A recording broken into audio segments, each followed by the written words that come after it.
Veterans Committee. I'll start with calling the roll. The chair is present. Vice Chair Hauser. Here. Councilmember Roberts. Present. Councilmember Suara. Councilmember Taylor. Councilmember Withers. Present. And Councilmember Young. Chair detects a quorum. We have one bill, bills on second reading, BL 2021-675. Councilmember Taylor is present. Thank you. Amends Metro Code pertaining to council member compensation studies. Councilmember Toombs is the sponsor. You are here with us. Do you intend to move the bill? Yes. Okay. Yes, Chair. And there is a substitute and an amendment. Do we have a motion on the bill to hear the substitute? Second. Motion is made and properly seconded. Councilmember Toombs for discussion. Thank you, Chair. So the substitute is a result of some discussions between myself, Director Cooper, and Shannon Hall. Can you hear me? Is this not working? I don't want to break it. So am I supposed to press a button or anything? Okay. Okay. So the substitute is the result of conversations between myself, Director Cooper, and Shannon Hall, who is the Director of Human Resources. And so we came up with, based off previous discussions, as well as what Ms. Hall thought would be appropriate and workable for her and her staff, we came up with the language of the substitute, which changes it so that there's a compensation study done at least once, no more than once per term. Obviously, no current council members can impact the salary for sitting council members, so it would be for the following term, and that would be presented, the results of that compensation study would be presented with the pay plan for approval of the council along with the rest of Metro employees, and it would be for council members, the vice mayor, as well as the mayor. Hannah, am I forgetting anything? Because I was slow internet service, so I couldn't pull it up to read from it. You got most everything. The last thing that there was just the recommendations regarding the salaries, including duties of the job, and comparative relationship with salaries of similar classifications in comparable cities. The size of the local legislative bodies in comparable cities, and then whether elected officials serve part-time or full-time. Okay, and then we did a motion on the bill. We need to motion the substitute as well, Yes. right? Yeah, so we did, to formally get to the substitute, we need a motion on the substitute. Motion is made, seconded. Now we are formally on the substitute. Is there any discussion on the substitute? Councilmember Roberts. Councilmember? So at the last discussion that we had regarding how much this kind of study would cost, Director Hall did give a rough estimate of about $25,000, which is on the lower end compared to other studies that we do as a city. And again, it would be done once per term, so once every 4 years. If I could ask, how does that differ from how we look at regular Metro employees' compensation and benefits, their review? How is this different?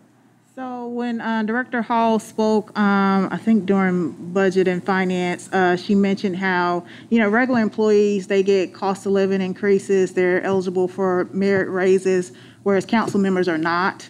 And so there isn't any automatic way to index council members' compensation to keep up with what's comparable compared to peer cities. And so that's the way it's different. So this is putting something in place where council member compensation, as well as the vice mayor and the mayor compensation, would be looked at and included in the pay plan once per term.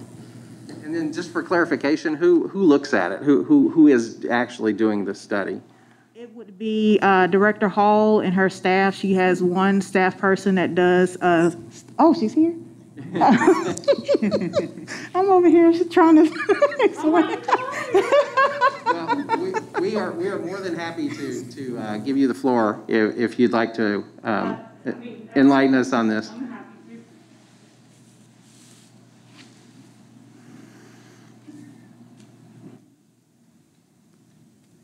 Everything Councilmember Toombs has said up to this point is totally correct. So, and I would say, like, just a methodology of reviewing council members, the vice mayor and the mayor would be consistent with how we review other employees. Obviously, as Councilmember Toombs has noted, the interesting part and why I feel strongly, and I said this to Budget and Finance yesterday, I believe all employees of the metropolitan government, including council members, the vice mayor and the mayor, have a right to be compensated fairly. The challenge, I think, for you all is because yours is static. It is not subject to across-the-board increases like cost of living adjustments or merit-based increases. This is really the only fair and comparable way for me to do this once every 4 years for the future term. And it really allows us to do that in an incremental way so that you don't look up. I remember Councilmember Roberts probably remembers, and certainly I did, because this was the time when I was supporting you all as a Metro clerk, that it was very challenging for council members to want to approve a pay increase that was 30% increase because the last time they had upped their pay was 2003. So this allows incremental, and it keeps your pay pretty appropriate, you know, every 4 years as we're continuing to advance. So I really do think this is a methodology that's appropriate. I think it helps to keep you fairly compensated. Am I missing anything else? I'm sorry. Councilmember. How do you compare Nashville to our comparable cities? Because I think the cities that we use are similar to, if you look at the bodies, it goes New York, Chicago, and Nashville. So we're one of the third largest bodies in the country with one of the lower cost of living compared to Chicago or New York. So how do you make it apples to apples if you're taking a 40-person body, and who do we compare that to? You know, I think you guys have interesting, unique challenges that will adapt specific to this study, and we are going to lean on Deloitte to help us with some of that gauging. You all are the third largest municipal council in the country, but Chicago and New York are not comparable cities with regard to peers.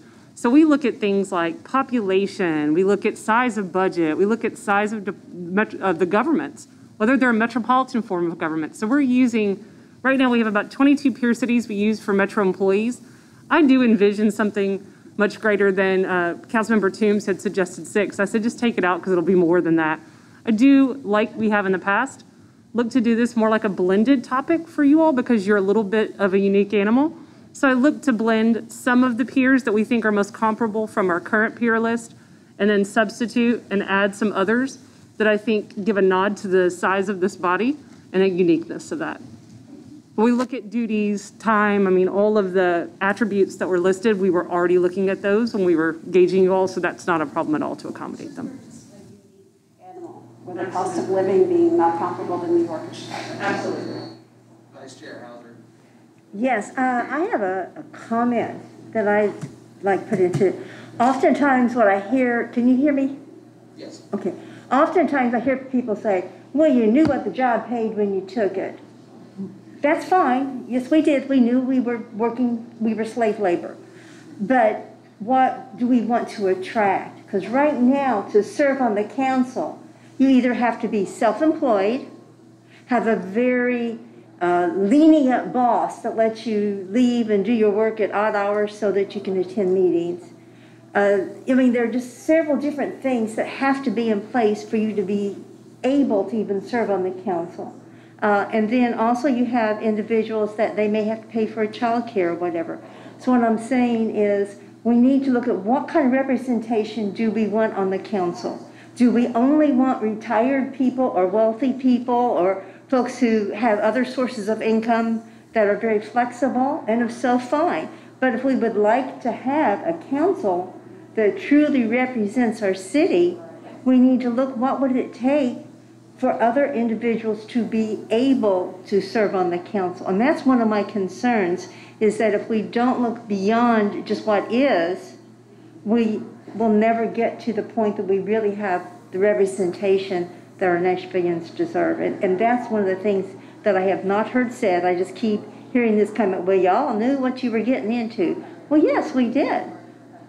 But Joe Blow maybe would be a fabulous council person, but they need enough money to at least pay for childcare or whatever. So I think that when we go through these discussions, we need to look at what we want to be, not just what we are. And I do think that the substitute that Councilmember Toombs has put forth is the best case scenario to achieve that outcome, right? You can only increase your pay once for a future term. This allows you to do it. It allows it to be recommended and inserted in a way that will drive outcomes by council, is probably the way I will say that. I think what I've seen in the past is that doing this study is not necessarily the challenge. Getting council members to want to increase their pay is. This approach that's outlined in the substitute kind of helps to empower us to give you guys that information and really help you to heavily consider it. Because when it's in the pay plan, you can only make uniform adjustments up or down.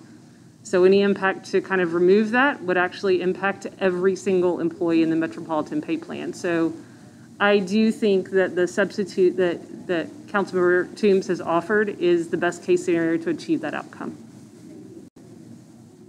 I'm in hopes that this council will shrink. I think this is too large of a body for a city our size, but that's not up for debate today. Well, that brings another question too, and this may be a bit of a sideline, but I wanted to throw it out there while you're here in our presence.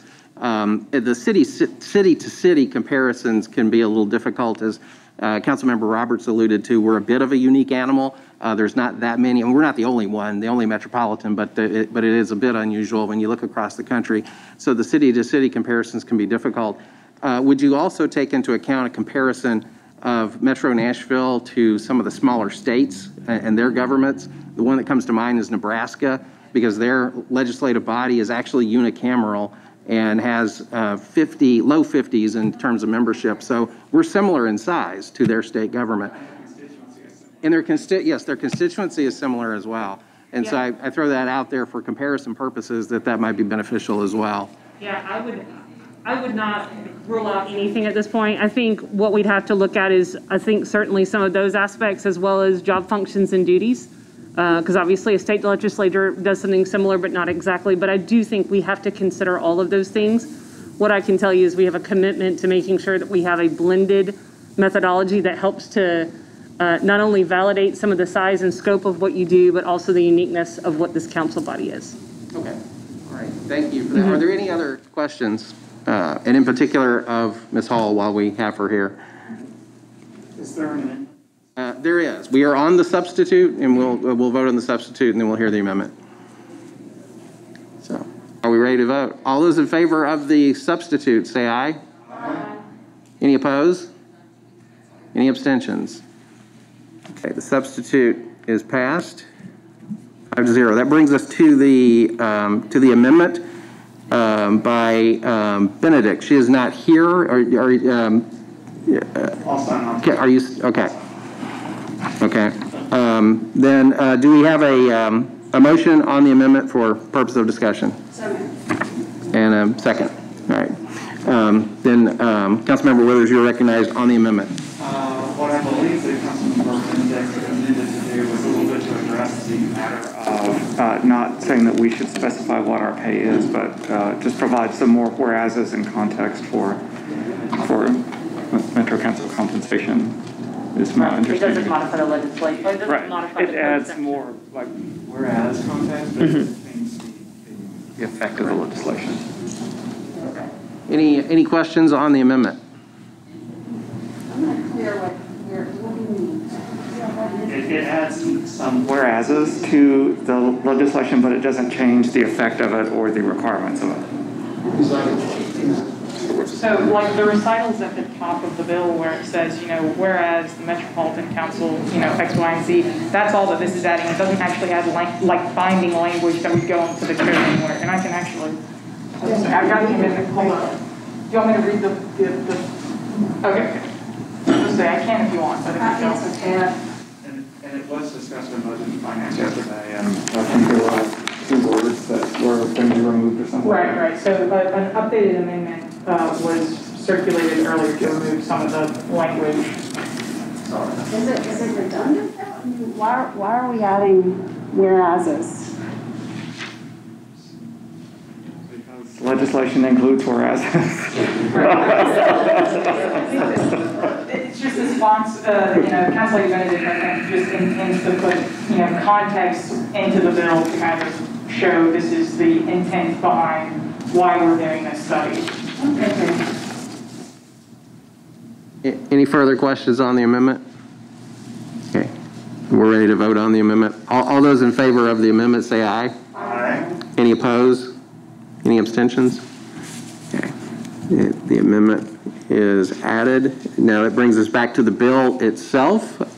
We've passed the substitute and the amendment. Is there any discussion on the bill?